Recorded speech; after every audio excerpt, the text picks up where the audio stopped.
Hi everyone, I am Abhishek Vasamchetty. I have recently graduated with a BTech degree in Computer Science and Engineering with a specialization of Artificial Intelligence. Recently, I got selected as a software engineer role in Algonex company with a package of 4 LPA. First thing, నేను 2025 passed out. So నేను ఎప్పుడైతే నాకు 4 rounds ఏం అయిందో so నేను అప్పుడు fix అయింది ఏంటంటే మనం ఒక గ్యాప్ లేకుండా మనం ప్లేస్ అవ్వాలి. సో మనకు ఒక కెరియర్ గ్యాప్ లేకుండా ప్లేస్ అవ్వాలి. సో మనం త్రూ ఒక బీటెక్ డిగ్రీ చదువుతున్నప్పుడు మనం అందరం కూడా ఒక థియరిటికల్ వేలోనే మనం అన్ని కూడా నేర్చుకుంటాం. సో మనం ప్రాక్టికల్గా అంత ఇంప్లిమెంటేషన్ చెయ్యం. సో మన దగ్గర ల్యాప్టాప్స్ ఉంటాయి, మన దగ్గర సోర్సెస్ అన్నీ ఉంటాయి. బట్ ఏంటంటే మనం ఓవరాల్గా బీటెక్ చదువుతున్నప్పుడు సిమ్ రాసామా పాస్ అయ్యామా అన్నట్టుగానే మనం ఫోకస్ అనేది చేస్తాం. బట్ మన దగ్గర సోర్సెస్ ఉన్నా మనం ప్రాక్టీస్ అనేది ఇటువంటిది చేయం. సో ఫస్ట్ థింగ్ మనం నేర్చుకోవాల్సింది ఏంటంటే ఒక స్కిల్ అనేది నేర్చుకోవాలి. సో వితౌట్ ఒక ప్రోగ్రామింగ్ లాంగ్వేజ్ లేకుండా మనం ఏ కంపెనీలో కూడా మనం ప్లేస్ అవ్వలేం. So first thing basics aptitude ఉండాలి అండ్ కమ్యూనికేషన్ అనేది మెయిన్ థింగ్ ఉండాలి. సో ఈ మూడు ఉండాలి. సో ఈ మూడు మనం ఇప్పుడు కూడా బీటెక్ లో మనం ఎప్పుడు ఫోకస్ చేయం. సో మన దగ్గర రిసోర్స్ అన్నీ ఉంటాయి బట్ మనం ఫోకస్ చేయం. సో నేను 4 rounds ఏం అయ్యాక రియలైజ్ అయింది ఏంటంటే నేనంటూ ఒక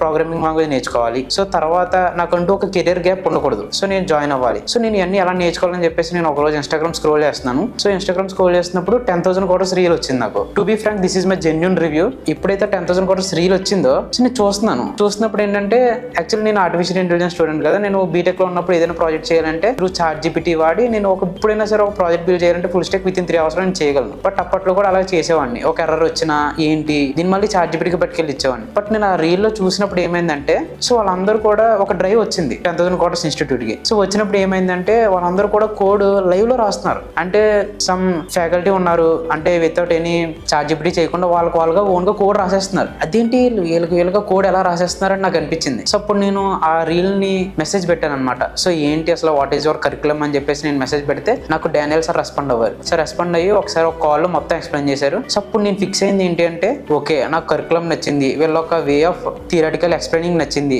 సో నేను జాయిన్ అవుతే నాకంటూ ఒక పాసిబిలిటీ ఉంటుందని చెప్పేసి నేను ఫిక్స్ అయ్యాను. ఎప్పుడంటే 4 rounds ఏమో డిసెంబర్లో అయింది, నేను జనవరిలో అయితే ఫిక్స్ అయ్యాను. సో నేను ఫిక్స్ అయినప్పుడు ఎప్పుడైతే ఇక్కడికి వచ్చానో this is my first institute. నేను అసలు ఏ ఇన్స్టిట్యూట్ కూడా ఎంక్వైరీ అయితే చేయలేదు. నేను డైరెక్ట్ గా 10,000 quarters అప్రోచ్ అయ్యాను. నేను ఫిక్స్ అయిపోయాను జాయిన్ అవుదామని. సో కరికులం చూశాను, వాళ్ళు ఎక్స్ప్లెయినింగ్ వాళ్ళు కొన్ని డెమో సెషన్స్ కూడా పెట్టారు, నాకు అన్ని నచ్చాయి. సో అప్పుడు నేను ఫిబ్రవరిలో జాయిన్ అయ్యాను. సో ఇప్పుడు నేను ప్లేస్ అయ్యాను without my any career gap.